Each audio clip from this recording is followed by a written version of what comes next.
Han, ano to? Oh, Bakit nandito yung mga gamit natin? Han, pinalayas tayo ng may-ari ng bahay.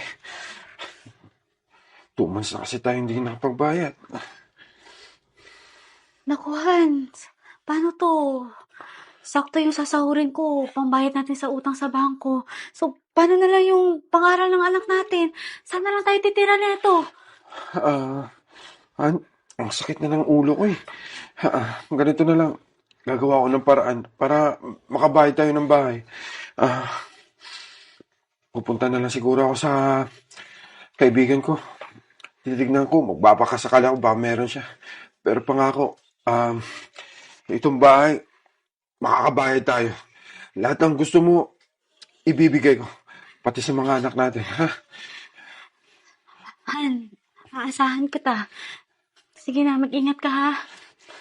Sige, sige, sige na.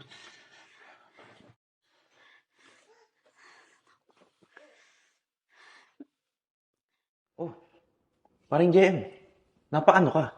At parang balisayang mukha mo, okay ka lang ba? Yun nga, pre. Hindi ako okay. Pinalayas kami sa bahay. 2 buwan na kasi kami hindi nakapagbayad. Yung pera din naman namin, sakto lang talaga sa pang-araw-araw. Yung misis ko naman, pinagbabayad siya lang sa credit card. Alos wala talaga kami, pre. Pre, baka naman, alam ko, ikaw lang yung maasahan ko sa ganitong sitwasyon eh. Baka pwedeng makahiram muna ako, pre. Um, o sige pre, kilala naman kita eh. Alam ko namang hindi mo gagamitin sa masama yung perang ibibigay ko sa'yo. At saka alam ko rin na wala kang bisyo. At saka gusto mo lang mapasaya ang pamilya mo. Salamat talaga, pre, ha. Sa ikaw. Maasahan ka talaga. Pero, matanong ako, pre. Huwag ka sana ma-offend, ha. Hmm. Di ba, dito ka lang sa bahay? Pero, bakit ganun? Ang dami mong pera. Saan ka ba kumukuha ng income mo, pre? Yun na nga yung matagal ko na gusto sabihin sa'yo pare. Para hindi ka na rin kumita ng napakaliit. Saka hindi ka na kumita ng barya-barya. Halika't sa loob, pag-usapan natin. Halika, Sure ka pasok ba, pre? Oo, pasok ka, akong bahala. Malinis ba yan? Oo!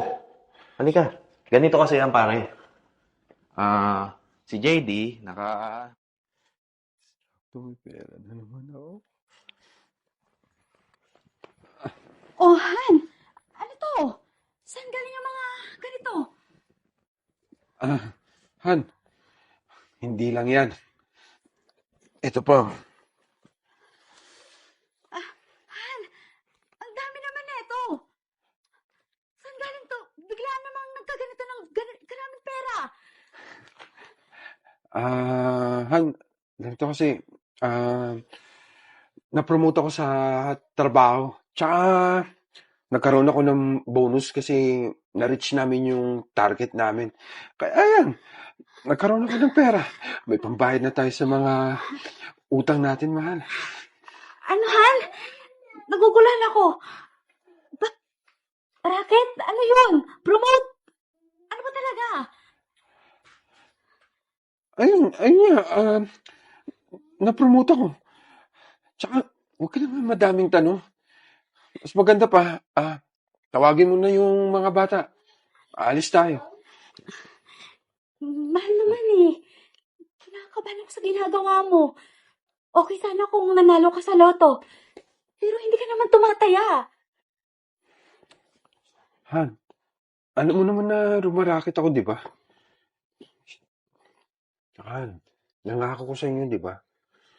Sa mga bata, gagawin ko ang lahat.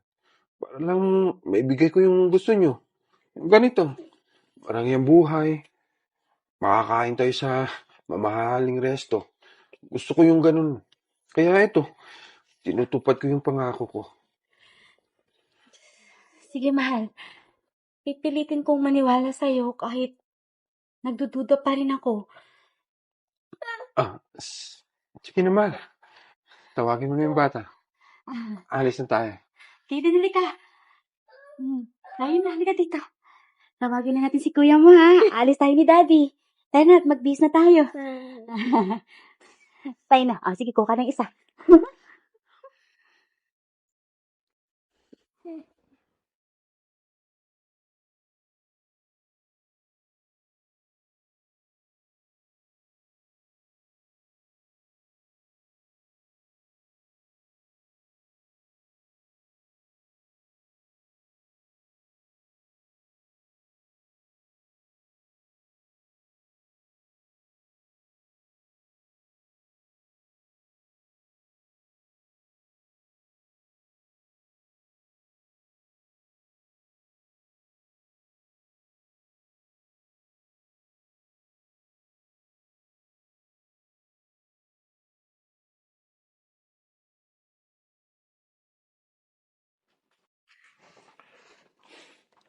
Han, Niloloko mo ba ako, ha? Sino yun? Magtapat ka nga sa akin. Nakita kita. May kausap kang buntis. Ano ba? Naguguluhan ako. Han, relax lang. Mag-usap tayo. Ano mag-relax? May tinatago ka sa akin eh. Kaya ba, marami kang pera binibigay sa akin? Kaya ba, ganun-ganun na lang ang dami mong binibigay sa akin, ganun? Han, magtapat ka sa akin, please.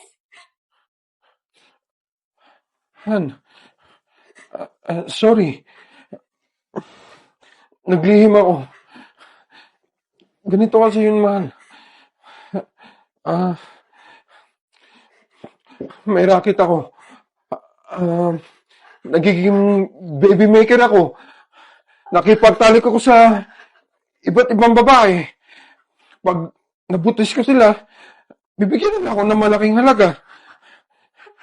Kaya yun na, meron akong pera. Diyos ko. Bakit mo ito ginawa sa akin, J.M., ha? Tiwala ako sa'yo. Akala ko malaki yung trabaho mo. Sana sinabi mo sa akin ng maaga-aga para natulungan kita. Huwag na yung ganito trabaho pinasok mo. Mahal, sorry. Gulong-gulong na yung isip ko eh. Wala tayong pera. Kaya yun, ayun lang naisip ko na trabaho. Para kumita ng malaking halaga. Please, mahal. Sorry.